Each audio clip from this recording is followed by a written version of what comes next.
Bonjour à tous. Quelques explications de correction sur la dictée 12. Je commence par expliquer la terminaison des verbes au présent.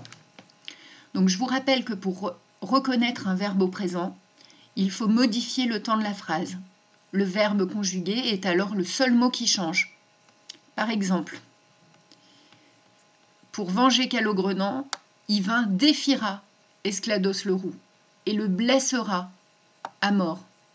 Il tombera amoureux de sa femme, Dame Lodine, et parviendra à la convaincre de l'épouser en lui offrant sa protection.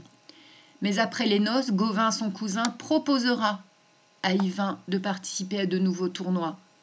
Lodine posera comme seule condition à Yvain de revenir au plus tard au bout d'un an.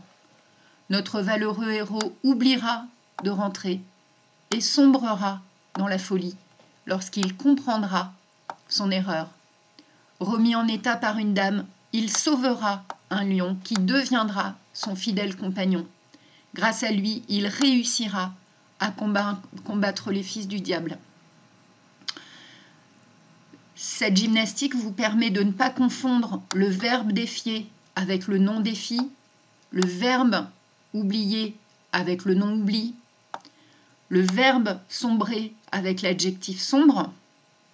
Il vous permet aussi de vérifier que remis n'est pas un verbe conjugué, il suivra lui la règle d'accord de l'adjectif.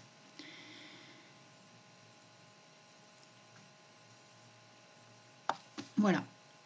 Concernant maintenant, donc n'oubliez pas également, une fois que vous avez repéré les verbes à conjuguer au présent, il faut commencer par s'interroger sur le groupe du verbe.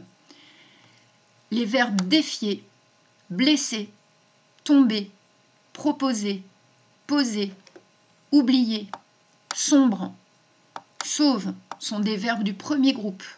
Ils sont tous conjugués à la troisième personne du singulier. La plupart du temps, Yvain ou Dame Lodine sont le sujet.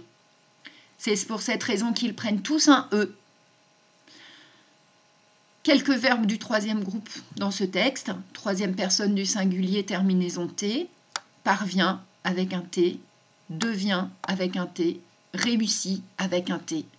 La seule exception est le verbe comprendre qui fait partie des verbes en DRE. Concernant les adjectifs maintenant, je commence par remis. On a remarqué qu'il ne changeait pas quand on changeait le temps de la phrase. Ce n'est donc pas un verbe, mais bien un adjectif. En fait, c'est un participe passé utilisé sans auxiliaire. Un participe passé utilisé sans auxiliaire s'accorde comme un adjectif.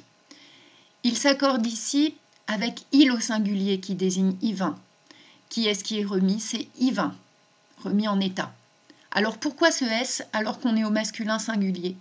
Eh bien tout simplement parce que c'est un S qui permettrait de former le féminin remise.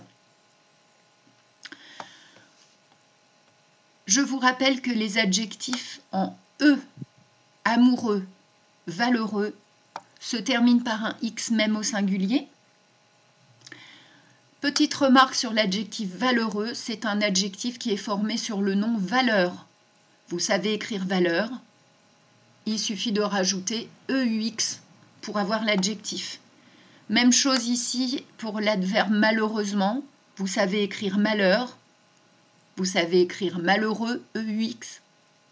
Donc c'est bien EU les deux premières fois, et ensuite EUMAN et simplement le suffixe adverbial. Au niveau des adjectifs, nouveau prend un X, il s'accorde au pluriel avec tournoi.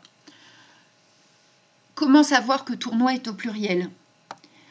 Yvain va participer à des tournois nouveaux, à deux nouveaux tournois. Si on avait l'expression au singulier, on aurait eu Gauvin propose à Yvain de participer à un nouveau tournoi.